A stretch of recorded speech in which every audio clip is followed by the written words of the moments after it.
ना बूढ़ा हुआ हूं, न रिटायर हुआ हूं, अब तो मैं छुट्टा सांड हो गया हूं, अब तो किसी से भी भिड़ सकता हूं। यह बयान है बीजेपी सांसद ब्रजभूषण सिंह का और उन्होंने यह बयान दिया है एक चुनावी जनसभा में, जिसके बाद अब अलग अलग मायने भी निकाले जा रहे हैं। बल्कि हर किसी के जहन में इस सवाल भी उठ रहा है कि आखिर ब्रजभूषण सिंह इस तरह के बयान देकर किसे चुनौती देने की बात कर रही हैं। दरअसल यूपी की केसरगंज सीट से टिकट कटने के बाद बीजेपी सांसद ब्रजभूषण सिंह इन दिनों अपने बेटे करण भूषण सिंह के समर्थन में चुनाव प्रचार कर रहे हैं। तो इसी बीच एक जनसभा में उन्होंने दावा किया कि ना तो वो अभी बूढ़े हुए हैं और ना ही रिटायर हुए हैं। उन्होंने कहा कि अब मैं खुला सांड हो गया हूं और अब किसी से भी भिड़ सकता हूं, कोई हमारा क्या कर लेगा।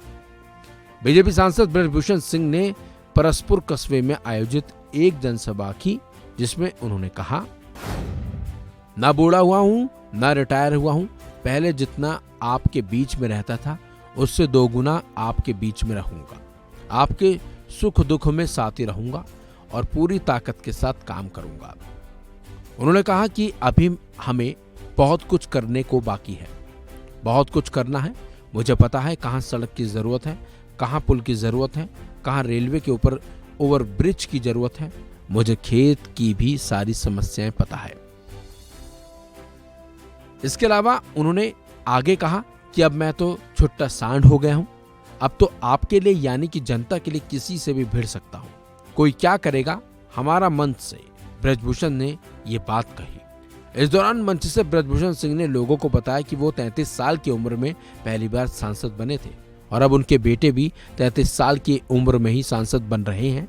साथ ही साथ उन्होंने आगे कहा कि अब केसरगंज की कमान युवा हाथों में जा रही है। जैसे ही ब्रजभूषण सिंह ने ये बयान दिया तो वहां मौजूद उनके समर्थन में तालियां भी बजने लगी।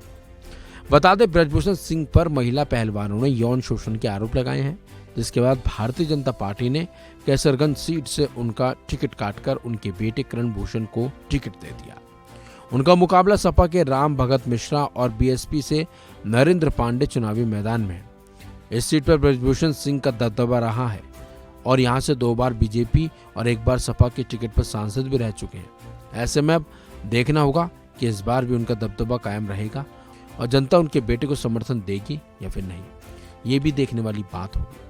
खैर, वो तो 4 जून को ही साफ होगा कि जनता ने दबदबा इनका कायम रखा या फिर यहां से किसी और का दबदबा शुरू हो गया। इस खबर में बस इतना ही। अपडेट्स के लिए बने रहिए वन इंडिया हिंदी के साथ।